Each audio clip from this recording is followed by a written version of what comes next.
All right. Welcome, everybody, to today's session of the Countdown to the Build a Better Business workshop. This is a preview series. Let me just get rid of this real quick. This is a preview series where you're going to get a look at what Debra Taylor, the leader of the workshop, will be teaching in the workshop itself, and how it can better help you to serve your clients and gain new ones by working smarter and not harder. So if you do want to go ahead and learn more about this 4-day virtual workshop, which runs July 11th, 18th to the 25th and August 1st, you can go to horsesmouth.com/BBBW23. And if you don't want to worry about how many B's are in that link, I'll go ahead and put that link into the chat panel in just a moment here. And if you're in Zoom and if you're watching one of the live streams, you can go ahead and find that link beneath the video player where you're watching the stream. You can find it in the description. Okay, so today we're going to be looking at day 3 of the workshop, which includes 2 sessions. The first, protect your fees, attract prospects, and keep clients by adding services and providing what investors value. And then the other session is build a better digital DNA. So to kick things off, I'm going to go ahead now and hand things over to Horse's Mouth Editor-in-Chief, Sean Bailey. Thanks, Doug. Hi, everyone. Thanks for being here again. Debbie, great to see you. Really looking forward to the workshop starting on July 11th. And, we do these live streams. They're just about 20 minutes or so. We kind of hit the highlights of, some of the important things that are going to be covered in the workshop. And, I'm interested in this phrase, protect your fees. So what does that mean? What does it mean to you? And how does that play out in the workshop? Yeah, so I think for years, there's been some notion that there's going to be fee compression in the industry. And I think a lot of it started around 2015, 2016 with the advent of the robo-advisor. And people are saying, hey, why should I pay you 1% or 1.1%? when I can basically get this for free or get it for 10 basis points. And so I think that started this sort of question about the worth of an advisor, the value of an advisor, and maybe an advisor is not worth 1%. Maybe they're worth a lot less than that. And so that's the idea behind it. Now, fast forward to 2023, and what we've seen is for the most part, advisors are protecting that fee, right? For the most part, we still are collecting 1% of assets under management, maybe slightly more, maybe slightly less. And the data is showing us that we are protecting that fee because we're providing more services. So it's actually then not fee compression. What's happened though, a little bit of profit compression, right? Because we're providing more services, we have to hire more people, more technology, which has actually become very expensive. But at the end of the day, we have protected that fee. And so part of the workshop talks about what those additional services are, what the best way is to discuss your fee, be transparent about it. So that's the thinking. Yeah. What about adding the services? That I think, we've discussed on and off a number of times over the years with the whole idea of a value proposition, and advisors pay attention to it a little bit early on in their career because they're like trying to check all the boxes thinking about starting this new business and then it kind of fades into the background as they get busy, and myself included, but we've returned to it a number of times over the years. And there does seem to be a connection between, one's value proposition and the need to add more services, also to justify the fees. Can you talk about that a little bit? Yeah, I think the value proposition is huge. And I agree with you, right? Early on, you're like, oh, yes, I need to check the box, right? Like, what's my elevator pitch? How do I explain what I do in 2 minutes or less, right? You go through those exercises and it's a little bit mechanical. And then, like you're saying, you sort of let that stuff fall to the side. But I have to tell you, in virtually every discovery meeting that I hold, we discuss our value proposition. We discuss that values ladder and getting to the top of it, which is helping a client to achieve peace of mind, worrying less, protecting the next generation. And honestly, that's how you're getting hired. And it's particularly how you're getting hired by these larger clients. So it's interesting. Do you hear that in the background? There's some noise. No, good. No. Good. And so, it's interesting how you start off in your career and you're sort of checking some boxes. and you're saying things and you don't even know if you can really back them up, right? But you know, those are the things you're supposed to say. And then when you're at the top of your profession and attracting these larger clients and closing them and retaining them, you're sort of back to the fundamentals again, right? Back to talking about that value proposition. And ultimately, what you want is to be on a journey with that client and help them to worry less and have peace of mind. Like that has got to be your goal. And that's where all these additional services come in, because every client looks different. So yes, we start with investment management. I call that table stakes. Yes, Mr. and Mrs. Prospect, or Mr. and Mr. Prospect, right? Yes, these are table stakes. Yes, this is what we're going to provide, but we go so much beyond that. And let's talk about what that looks like for you. Right. And so, well, how much are you finding clients interested in discussing, expected returns on their portfolio versus what, a good advisor can really deliver, which is return on the quality of their life? Yeah, that's a great question. And what I find is that the investment management piece for many clients is a tertiary concern. I'm not even going to tell you a secondary. It's a tertiary concern, because what keeps them up at night for the most part is not whether we're going to get 7% versus 8% or 8% versus 9%, right? That is not what keeps your clients up at night. What keeps them up at night is, how am I going to afford to send my child to college? Can we afford to retire? How is inflation going to protect our nest egg? What if I live till 95? Who's going to take care of me? How does that look like, right? That's the stuff that keeps your client up at night. And that's what we talk about, getting to the top of that value ladder, because at the very top of that value ladder is worrying less, right? Worrying less. And so part of what you want to do during those discovery meetings, and then during your ongoing meetings once they become clients, and literally every single meeting I start this way, is what's on your mind? What is going on in your life? I mean, it's so broad-based that he literally could start off as a therapist appointment, is what's going on in your life. Well, guess what? When I meet with my therapist from time to time, that's exactly the same question he asks me, is what's going on in your world right now, Debbie? I ask those same questions to those clients. Yes, well, the world of therapy and financial advising, there certainly is a, a significant overlap in the Venn diagram there, I think. But what about the discussing of fees and being transparent? I know that at some while back, many years now, 5, 6 years, maybe even longer, you made a commitment to being more transparent about the fees and everything. And I think you had some pushback from your staff at the time. Can you talk a little bit about that and how you'll be discussing it in the context of the workshop? Yeah, so there's a lot of debate about how to handle fees. And that in and of itself should be a sign that there is some insecurity and sort of a lack of conviction, right? So a lot of websites, folks don't post their fees. And what I do is I walk in the shoes of my prospect or my client. And that's how I test everything. So I know I'll go online late at night and I'll research, an exterminator. I'll research, a person that puts on roofs. And I want to know what their fee structure is, right? I want that information. I want that transparency. And sometimes I'm doing that research Friday night at midnight. I don't want to have to place a phone call on Monday. I'm really busy during the week and I'm hugely annoyed. And the other thing is, I'm like, what do you have to hide? What are you hiding? If you provide good value, then why aren't you right out front with what it costs? And so with that mentality, and always erring on the side of transparency, always, right? So with that, then you're right. At the time when I decided to do this, I had some team members push back on me saying, hey, you don't want that on your website. You don't want that out there. And I'm like, why not? And so it is on our website, is what our fees are. And yes, I provide appropriate caveats. So I'll say, can be adjusted depending on the size of the account or depending on the complexity. But we put it right out there what our fees are, because I think if you are transparent, you win, right? You have nothing to hide. Bring it. Whatever your questions are, like, here I am. We're an open book. So that's the idea behind the fees. And here's the thing. You shouldn't be embarrassed of your fees if you provide great value. And what you find is the folks that aren't providing great value, they're the ones who don't want to disclose their fees. Those are folks that you don't want to do business with ultimately. Right.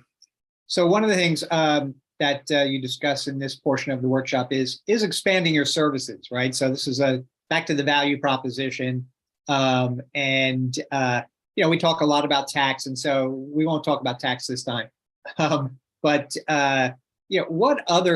sorts of things have you added over the years that somebody in the business, at any point, might now be thinking, all right, I do have a good fee structure. I think my value proposition is decent, but I feel a need to sort of, defend it to the degree that, maybe I haven't offered all the services that I should or could. Tell me a little bit about your own journey there and how that relates to what you'll discuss at the workshop. Yeah, so we're constantly in motion, right? So we're like sharks. We're just constantly in motion. Sharks in the best sense of the word, right, is being in motion, not in the bad way. And so some of the things that we added, right? So again, that investment management is table stakes. Obviously, we've added additional services around investment management, particularly as the technology has advanced. And so even like our risk profile scores, we use Riskalyze for that. So we are leveraging technology to analyze the portfolios and to do a risk assessment, right? So that's, again, some basic stuff and sort of table stakes. Then, of course, the financial planning, which again, I consider to be table stakes. And the software has evolved a little bit, but for the most part, Money Guide Pro and eMoney, which basically are about 2/3 of the market, for the most part, they have not evolved in their value propositions, particularly eMoney. And it's ironic because eMoney has a lot of capability as far as the cash flow management and the planning, but has not evolved. Money Guide Pro has done a much better job of evolving. Okay, but then beyond that, we are offering, for example, an estate plan analysis. So we're able to leverage Money Guide Pro and some other software, and we're able then to get a client's estate planning documents and do a very basic analysis of it, and then have the conversation with the client, because most of them have no idea what is in their estate planning documents, all 75 pages of it that aren't indexed and aren't laid out, and there's no summary of it. So we've been working a lot trying to build out that area. We're helping clients with property and casualty insurance reviews. Now, I am not P&C licensed, but we will get that information and then either use technology or pull in a consultant to review it. Medicare. So Medicare is a huge issue for your retired clients or clients about to retire, and they have no clue about Medicare. And so we have a Medicare consultant that we pull in to work with clients, and we hold an annual webinar in the fall on Medicare planning. So, and then of course, tax planning, which, we talk about ad nauseum everywhere else. Right, so those are just a few things just right off the top of my head. Yeah, you left out long-term care planning. I know you've added to. So those are all, really good and important things. I want to go back to the estate planning thing just for a second, because I'm curious. I was talking with somebody else in the industry relating to educational seminars, and they were pointing to, in their world, at least, seeing a good deal of interest in estate planning webinars. And they were also mentioning that the types of people coming to those events are in their 70s. And I'm wondering if you've seen this at all. I gather maybe, I'm not sure, whether these people have no estate plan or whether, and it's one of those things where they kind of put it off, and now they're retired, and, they have looking at the world through different lenses and realize, oh, I need to, address that estate plan thing, or whether it's like, hey, I did that, 20 years ago, my advisor hasn't really talked to me, or maybe they don't even have an advisor, and they're seeing, some marketing material inviting them to come to an event about estate planning. I'm just curious, what have you seen? Because I know you vet all your clients on the front end, make sure they have all their T's and I's dotted and crossed. But just curious if you've seen anything on that front.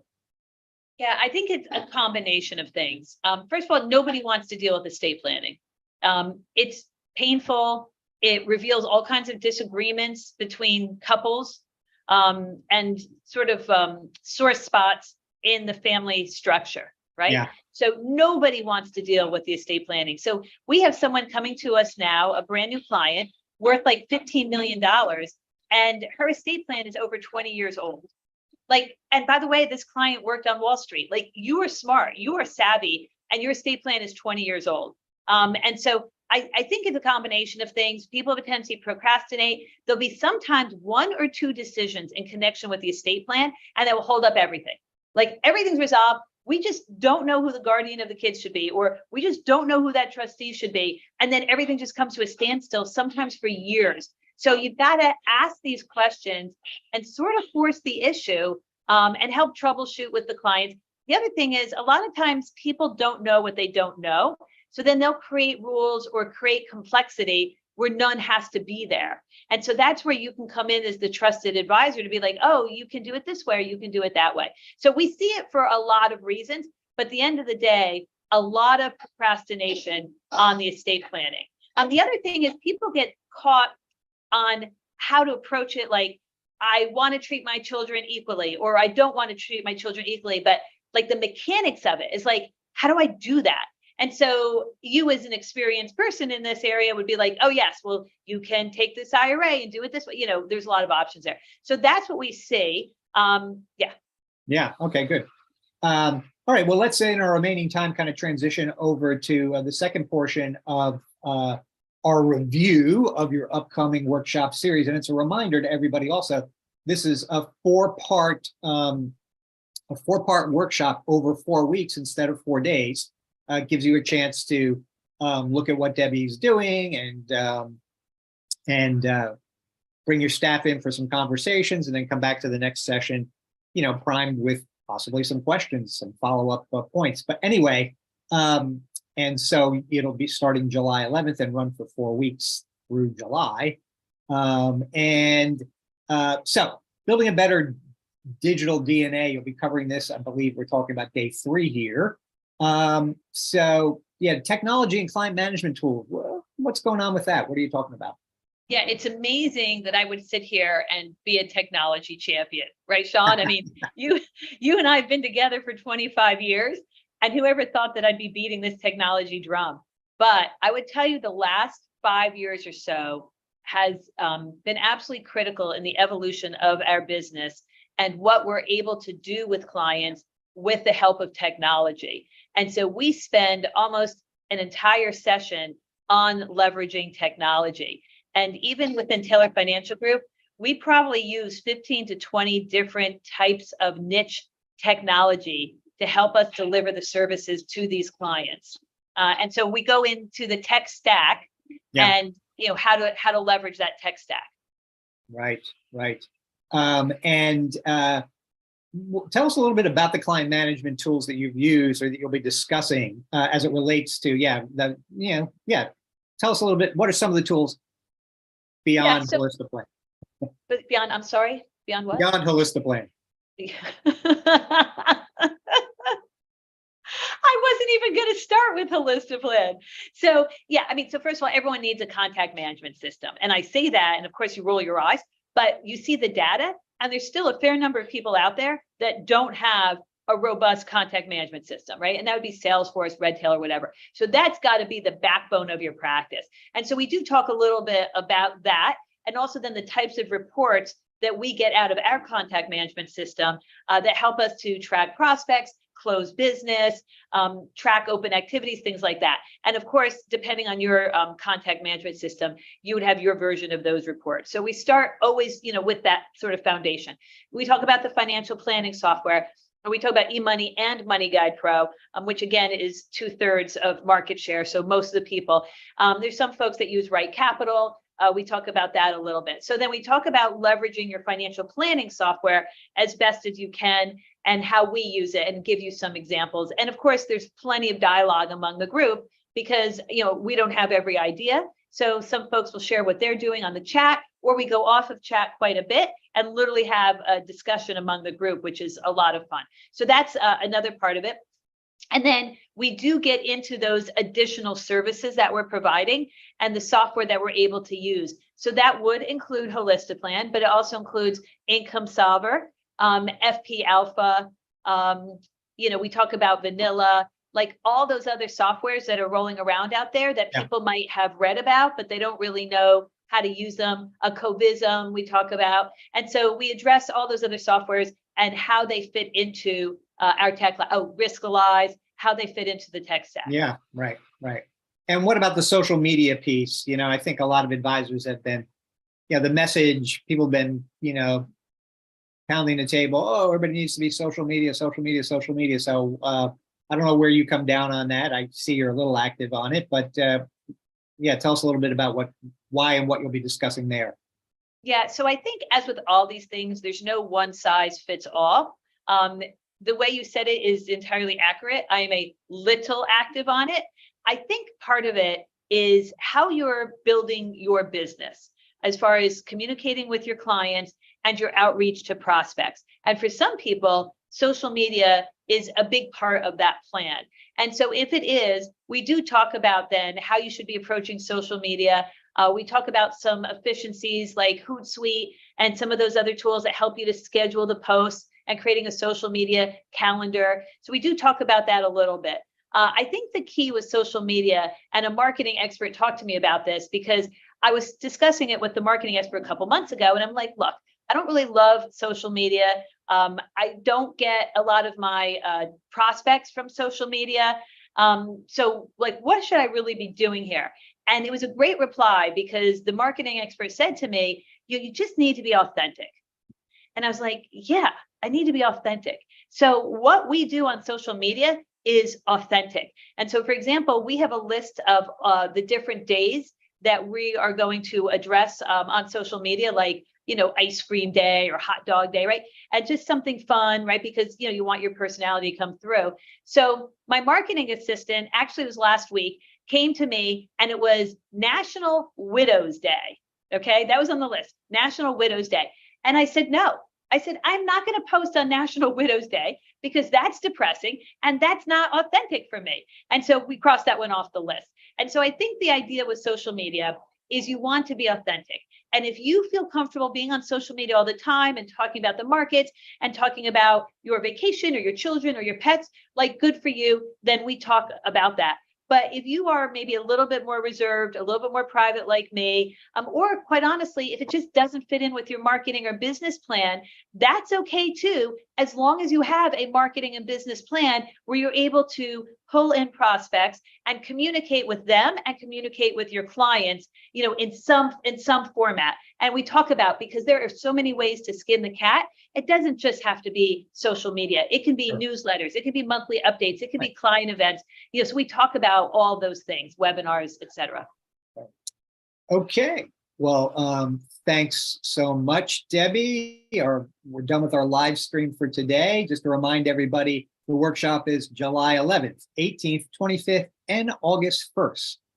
So that's the Build a Better Business Workshop. There's a link in the chat there. You can get to it by going to horsesmouth.com. Doug, what is that? Better Business? The link? And they're recorded. And they're recorded. Triple BW23. Yes. There's a shortcut there too. You can find it on the events page at Horse's Mouth as well. But they're recorded. That's important. Oh yes, right. Yes, good point. Yeah, if you can't make one session or whatever the case may be, it doesn't fit into your schedule. Yes, there's absolute recordings that are available for you to viewing later on. People love it. It's a business-changing opportunity for advisors who attend it, and what a better time than to build this into your calendar this July when things are kind of slow, and take on board some new things for you and your team to start implementing this fall. So everybody, thanks so much. And we'll see you again with another live stream